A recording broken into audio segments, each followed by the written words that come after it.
주 예수님의 이름으로 감사하며 기도드립니다. 아멘. 오늘 주님께서 우리에게 주시는 귀한 말씀은 마가복음 1장 12절 말씀입니다. 마가복음 1장 12절 말씀, 신약성서 53쪽 정도에 있습니다. 함께 큰 목소리로 봉독해 올리겠습니다. 시작. 성령이 곧 예수를 광야로 몰아내신지라. 아멘. 옆 사람과 인사하겠습니다. 행복하세요. 건강하세요. 축복합니다. 할렐루야. 감사합니다. 오늘은 예수님께서 어린 아기를 타고 예루살렘에 입성하시는 종려 주일입니다. 하나님은 어린 아기를 타고 가시는 예수님을 가리켜 인류를 구원할 진정한 왕이라고 선언하고 계십니다. 지금 예수님이 나귀 새끼를 타고 오는데 오늘 이스라엘 백성들이 예수님을 향하여 호산나 이스라엘 왕이여 하고 외치고들 있습니다. 우리가 상식적으로 생각해도 어린 나귀를 타고 오시는 분을 보고 인류가 기다리는, 인류를 위한 왕이요 구원자다라고 누가 생각이나 했겠습니까? 그러나 하나님은 엄숙하게 말씀합니다.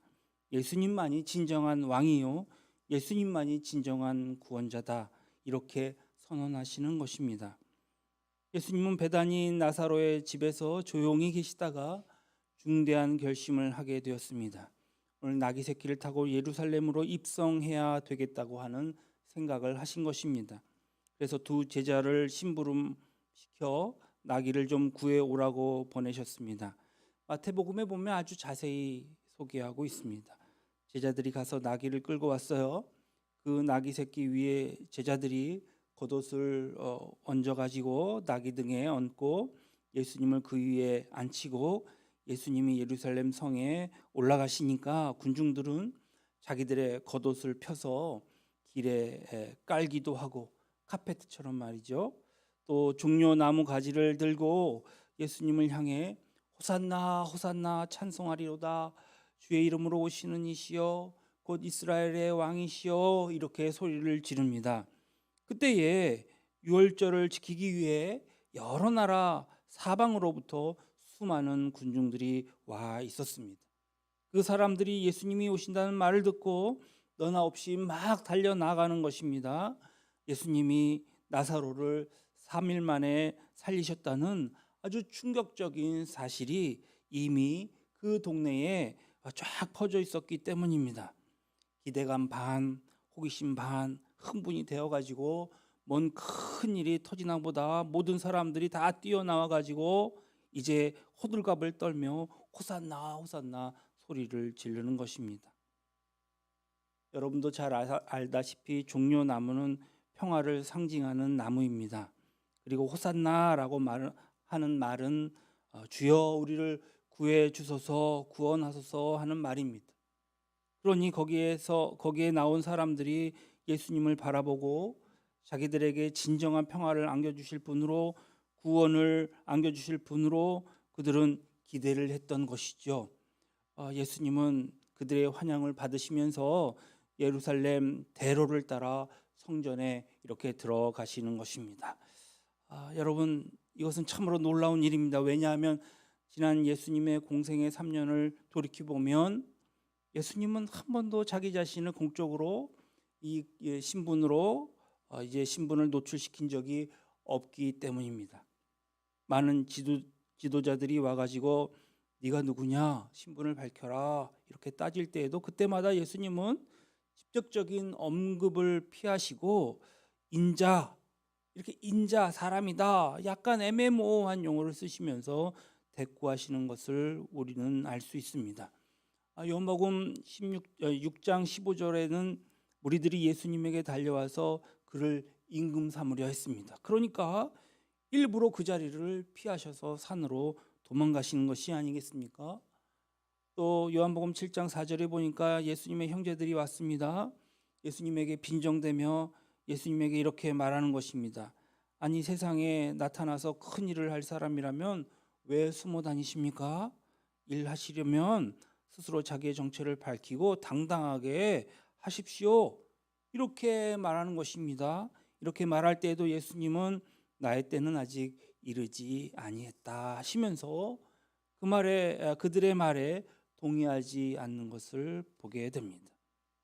이렇게 자기 자신을 노출시키는 것을 원치 않으셨던 예수님께서 갑자기 태도를 바뀌신 것입니다. 나귀 새끼를 타시고 예루살렘에 입성하시면서 자기가 진정한 평화의 왕이요 구원자라는 사실을 공포한 셈이 되어버린 것입니다. 이것은 누가 시켜서 한 것이 아니라 예수님께서 이미 의도하신 모습인 것이죠. 제자들은 이해하지 못했습니다. 왜 저렇게 태도를 바꾸시지? 이해를 못했는데 나중에 그가 부활하시고 승천하신 다음에야 그 이유를 알게 되었다고 말합니다. 아무튼 예수님의 태도가 바뀐 것 같습니다. 그리고 수많은 사람들이 몰려와 가지고 호산나 이스라엘의 왕이여 소리를 지를 때 예수님은 그들의 입을 막지 않으셨습니다.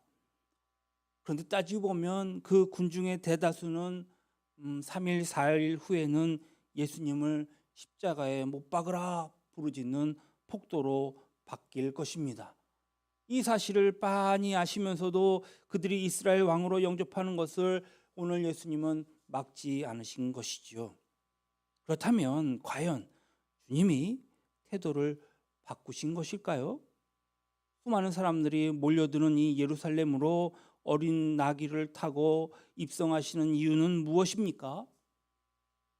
그 전에 우리 예수님의 행적을 조금 더 살펴봐야 그 이유를 더 확실히 알 것입니다. 예수님은 베들레헴에서 태어나셨습니다. 그러나 여러분 그런 말 들어보셨습니까? 베들레헴의 예수다 이렇게 부르지 않습니다. 예수님은 공생의 기간 동안 가버나움에서 사셨습니다. 그러나 가버나움의 예수다라고 들어본 적도 저는 없습니다. 예수님이 십자가에 달려 돌아가시고 다시 부활하고 승천하신 곳은 어디입니까? 예루살렘입니다. 그리고 교회가 시작된 곳 역시 예루살렘입니다. 그러나 우리 예수님 예루살렘의 예수님이다 부르지 않았습니다. 예수님을 어디 예수님이라고 부릅니까? 나사렛 예수다라고 부릅니다.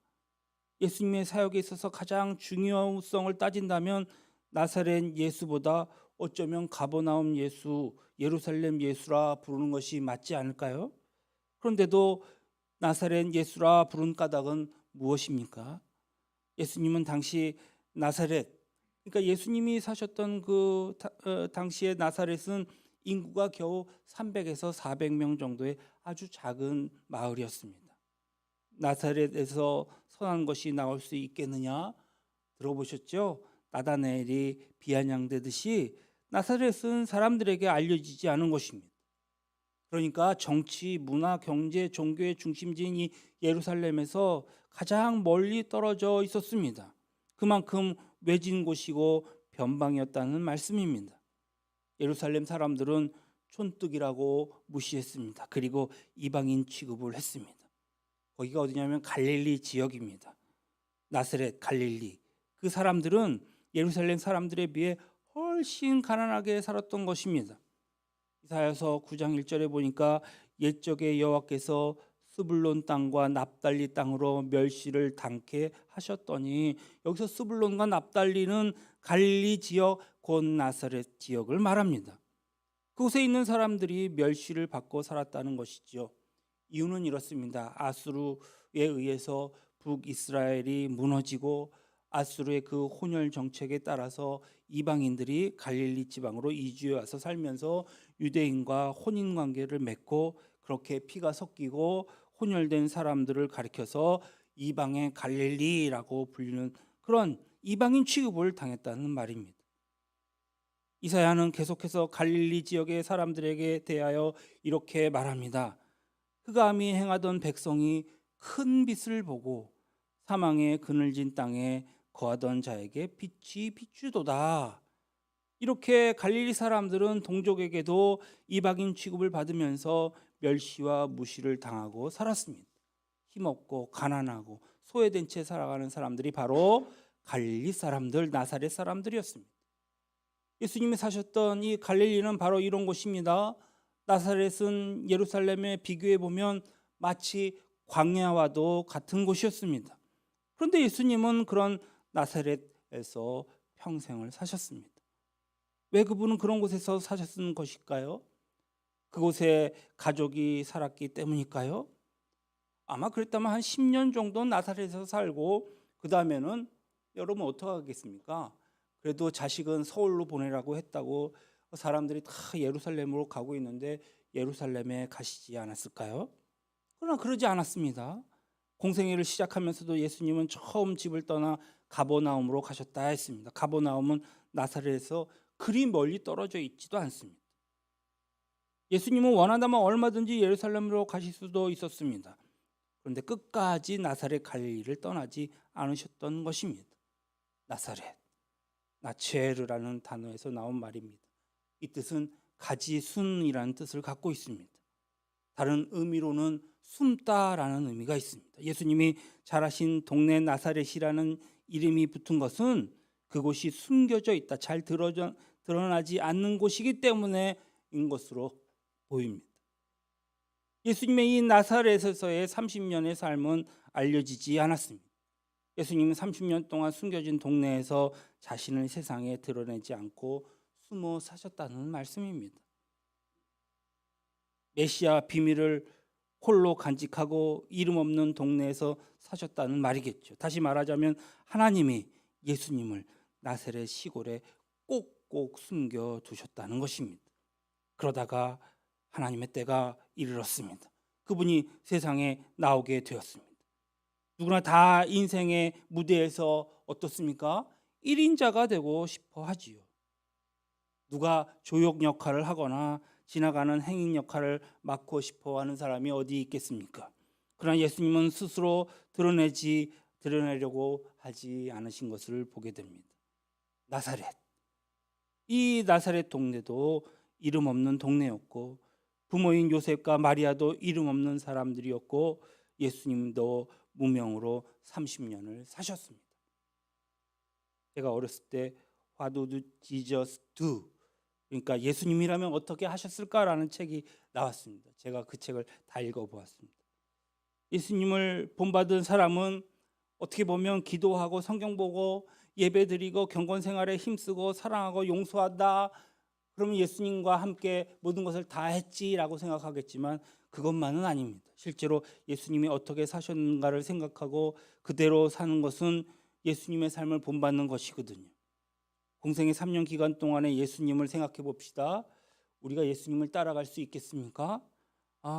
공생의 예수님은 인간이 아니라 하나님의 아들로 활동하셨기 때문에 불가능합니다.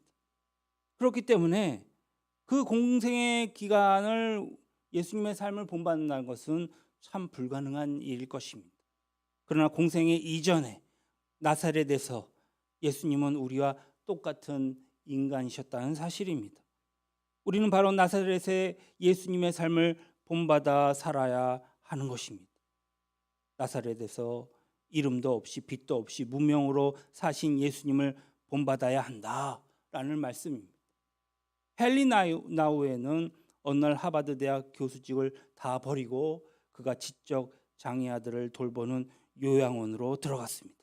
그곳에서 그는 지적 장애 아들의 용변을 치우고 그들을 목욕시키고 식사를 도우면서 그들을 돌보아 주는 일을 했습니다. 예수님을 본받아 예루살렘을 떠나 나사렛에서 살았던 것입니다. 알버트 슈바이처 박사는 학위가 3개나 있었습니다. 그러나 그는 그것을 다 버리고 아프리카 밀림에 들어가 평생을 살았습니다. 문명세계 바로 예루살렘을 떠나 예루살렘으로 가고 싶고 유명해지고 싶고 드러나고 싶은데 슈바이처는 예루살렘을 떠나 나사렛으로 가서 살았던 것입니다. 예수님은 나사렛에서 무명의 사람으로 만족해하며 사셨습니다. 결코 유명해지려고 노력하지도 않았습니다. 자신을 세상이 알아주지 않는 데에 대해서 한탄하지도 않으셨습니다. 자신을 드러내려고 하지도 않으셨습니다. 예수님은 무명의 광야를 지나면서 힘들어하지 않으셨습니다. 아니 스스로 무명으로 사는 길을 선택하셨다라는 말이 옳을 것입니다. 우리는 드러내고 싶어 합니다. 아주 뜨고 싶어 합니다. 무명의 광야에서 제발 벗어났으면 합니다. 그러나 예수님은 스스로 자원하셔서 무명의 세월을 30년이나 지내셨습니다. 예수님을 고단한 인생을 예수님은 사셨습니다. 우리보다 더 힘들게 사셨고 우리보다 훨씬 가난하게 사셨습니다. 그래서 마태복음 8장 20절에는 예수께서 이르시되 여우도 굴이 있고 공중의 새도 거처가 있을 때 오직 인자는, 여기 자신을 말씀하십니다. 머리 둘 곳이 없다 하시더라. 그러니까 집이 없다는 얘기죠. 고린도후서 8장 9절에 우리 주 예수 그리스도의 은혜를 너희가 알거니와 부요하신 자로서 너희를 위하여 가난하게 되심은 그의 가난함을 인하여 너희로 부요케 하려 하심이라. 예수님은 가난하게 사셨습니다. 예수님은 먹고 살기 위해 하루 종일 힘에 겨운 노동을 하신 분이셨습니다. 무엇을 먹을까, 무엇을 마실까, 무엇을 입을까 염려하는 다른 갈릴리 사람들처럼 예수님도 때로는 그렇게 걱정하며 사시지 않았겠습니까? 예수님이 예루살렘의 대제사장의 가문에 태어나셨더라면 그렇게 고생을 안 하셨어도 될 것이 아닙니까? 막노동하면서 그 귀한 시간을 허비하는 대신 더 많은 시간에 기도하는 일과 성경 연구하는 일에 힘쓰실 수도 있었을 것입니다. 먹고 사는 문제로 세월을 허비하지 않으셔도 되지 않았을까요? 그러나 하나님은 예수님으로 하여금 이 땅에서 살아갈 때에 무엇으로 살아가게 하셨습니까? 몫으로 살아가게 하셨습니다. 당시 몫은요, 나무만 이렇게 만지는 사람을 몫으로 하지 않고요, 돌을 만지는 사람도 몫으로 했습니다. 돌로 뭘 만들거나 돌을 나르는 사람, 이 범주 안에 들어갑니다. 몫수. 아주 잡부를 말하는 거예요. 그것이 하나님의 방식입니다. 나도 좀 의미 있는 일을 하며 살고 싶은데, 보람 있는 일을 하며 살고 싶은데 언제까지 이런 일을 하면서 살아야 하나 한탄한 적이 없으신가요? 아마 자신이 하는 일에 자존심 상할 때가 있었을지도 모르겠습니다. 그러나 예수님이라고 특별한 일을 하신 것은 아니었다는 사실입니다. 예수님도 몫으로 사셨습니다. 예수님 당시 예루살렘에는 한 5만 명 정도가 모여서 살았습니다. 당시 5만 명이면 아주 상당히 큰 도시에 속합니다. 그곳에는 학교도 있고 시장도 있고 상점도 아주 많이 있었습니다. 살아가는데 나사렛 같은 시골보다는 어떻게 보면 100배, 1000배 더 편리하지 않았겠습니까? 또 예루살렘에는 내노라 하는 랍비들도 많습니다. 성전에 수시로 몰고 들어갈 수도 있는 것입니다. 그러나 나사렛에서 성전에 한번 올라가려면 여러분 아십니까? 몇 년을 준비해야 갈 수 있는 것입니다. 100여 년 전에 루비 캔드릭이라는 선교사가 한국에 왔습니다. 미국 달라스 지역의 감리교회에서 파송받은 선교사였습니다. 양화진에는 그의 묘비가 있습니다. 그 묘비에 아주 이렇게 써져 있습니다. 그러니까 한국에 나는 1,000개의 목숨이 주어진다 할지라도 그것을 다 사랑하는 한국 사람을 위해 바치겠다라고 쓰여져 있습니다. 그녀는 한국에 도착해서 열심히 영어를 배우고 이제 복음을 전하던 중 10달도 채 되지 않아서 그만 그런 맹장염으로 쓰러져 버렸습니다. 그 당시에 한국은 맹장염을 치료할 수가 없었습니다. 너무 미개했기 때문에 그러한 치료를 할 수 있는 방법이 없었습니다. 그래서 그는 결국 죽고 말았습니다. 그가 만약에 미국에 있었으면 쉽게 고쳤을 텐데 한국에 왔기 때문에 죽고 만 것입니다. 그녀도 예수님처럼 자원해서 예루살렘에 살지 않고 나사렛에 가서 살려고 한국에 선교사로 왔다가 그만 목숨을 잃고 만 것입니다. 여러분, 나사렛에서 산다는 것은 바로 이런 것입니다. 나사렛에서는 맹장염에 걸려도 죽는 것입니다. 그럼에도 많은 선교사들이 나사렛에 들어가서 불편하게 살고 있는 것입니다. 오히려 자기를 비워 종의 형체를 가지사 오히려 자기를 비워 종의 형체를 갖는다. 예수님은 하나님이면서도 하나님이시기를 포기하고 이 땅에 인간의 몸을 입고 오셨습니다. 자신을 비우셨기 때문에 그럴 수 있었던 것입니다. 예수님은 가진 모욕과 멸시와 천대를 다 받으셨음에도 묵묵히 끝까지 참으셨습니다.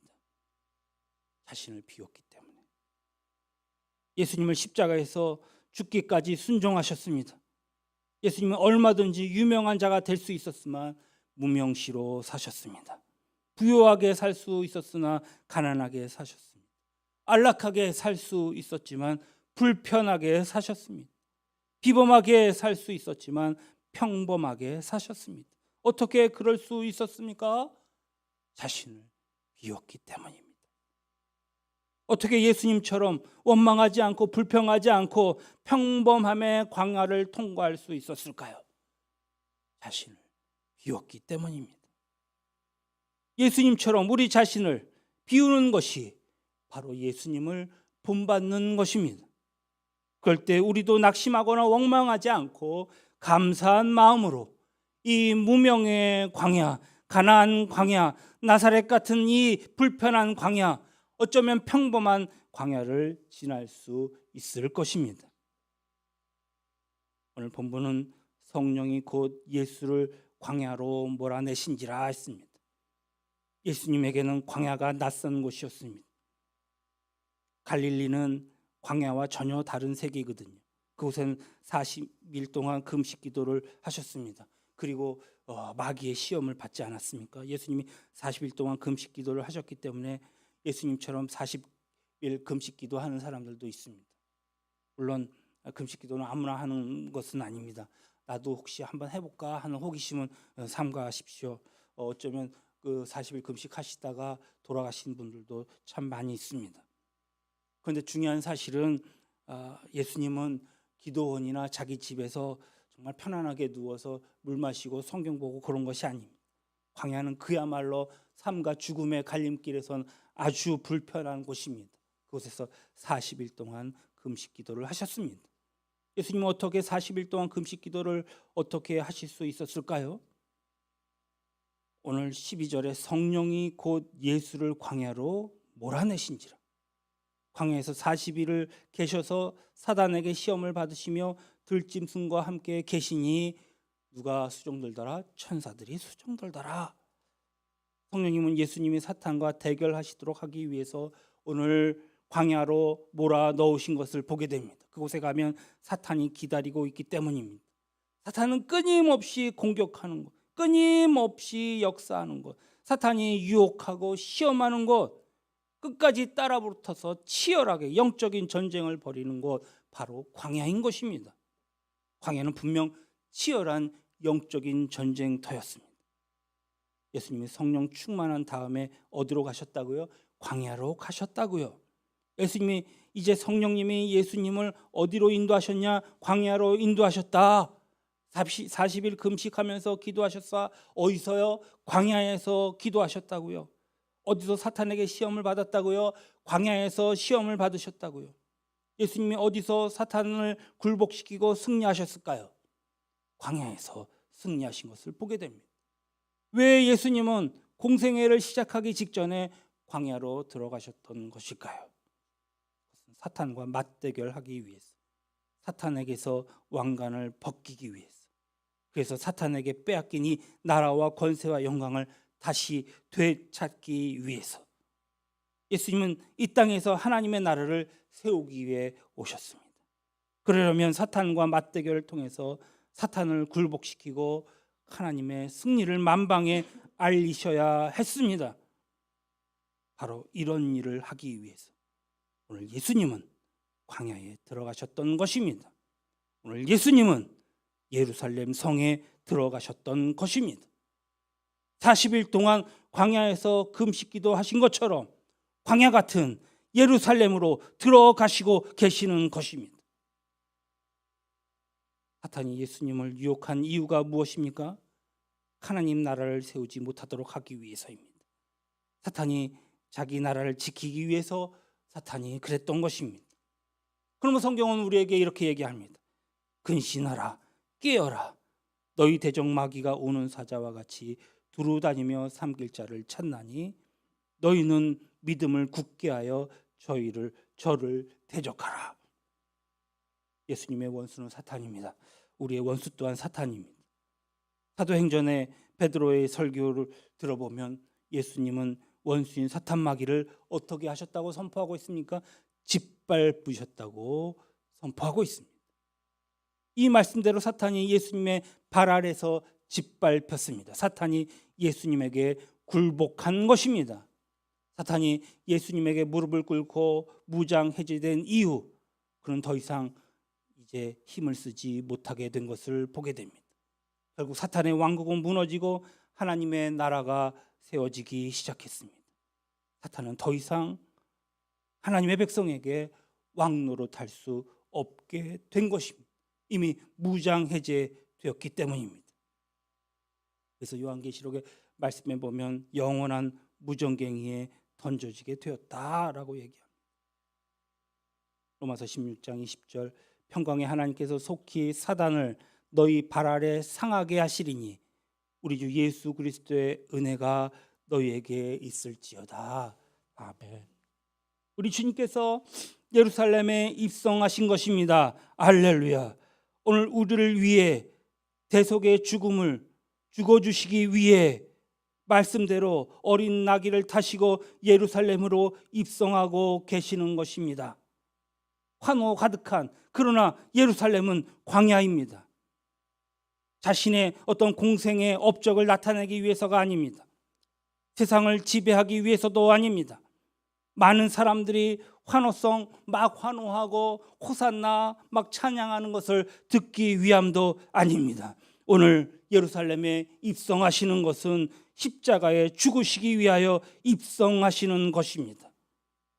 죄로 죽을 수밖에 없는 저와 여러분을 구원하시기 위해 겸손하게 어린 나귀 새끼를 타시고 오늘 십자가라는 최후의 방법으로 죽으심으로 오히려 사탄의 그 유혹을, 그 사탄의 집요한 이 죄악을 짓밟으시려 예루살렘으로 입성하고 계시는 것입니다. 저는 아까 우리 매번 느끼는 거지만 우리 진영이가 찬양할 때 첫 번째 찬양을 들으면서 너무나도 은혜를 받았어요. 가사가 은혜가 되는 거예요. 주님이 죽어야지 산다는 그 귀한 아름다운 교훈을 우리에게 주시기 위하여 예루살렘으로 입성하는 것 우리는 알아야 합니다. 지금도 우리에게는 사탄은 어떻게 보면 한시적으로 그리고 제한적으로 활동하고 있음을 알아야 합니다. 지렁이도 밟으면 꿀도 난다고 사탄도 완전히 멸망당하지 않았기 때문에 최후의 발악을 하고 있는 것입니다. 그러나 두려워할 필요는 없습니다. 전에는 우리가 사탄의 지배 아래 있었지만 이제는 예수로 말미암아 우리가 그의 목을 밟고 있기 때문입니다. 우리에게도 사탄의 권세를 짓밟을 수 있는 권세를 주님은 주셨습니다. 광야에서 사탄이 예수를 넘어뜨리기 위해 유혹했듯이 사탄은 이미 패배했음에도 불구하고 계속해서 우리를 유혹합니다. 그러나 우리는 예루살렘에 입성하고 계신 이 예수 그리스도로 말미암아 영적인 전쟁에서 능히 이기고도 남을 것임을 믿으시기 바랍니다. 오늘 하나님의 그 엄중한 명령을 순종하여 나귀 새끼를 타고 예루살렘 성으로 입성하신 우리 구주 예수 그리스도를 찬양합니다. 할렐루야. 사랑 많으신 하나님 감사합니다. 오늘 예수가 예루살렘에 입성하심은 다름 아니요 죽으시기 위함인데 그 죽으심은 나를 위해 나를 구원하시기 위해 이제 죽음의 그 길로 입성하시는 것을 믿습니다. 그 주님을 찬양합니다. 호산나 다윗의 자손이 구원의 하나님, 은혜의 하나님, 주의 뜻을 이루소서. 거룩하신 우리 구주 예수님의 이름으로 기도합니다.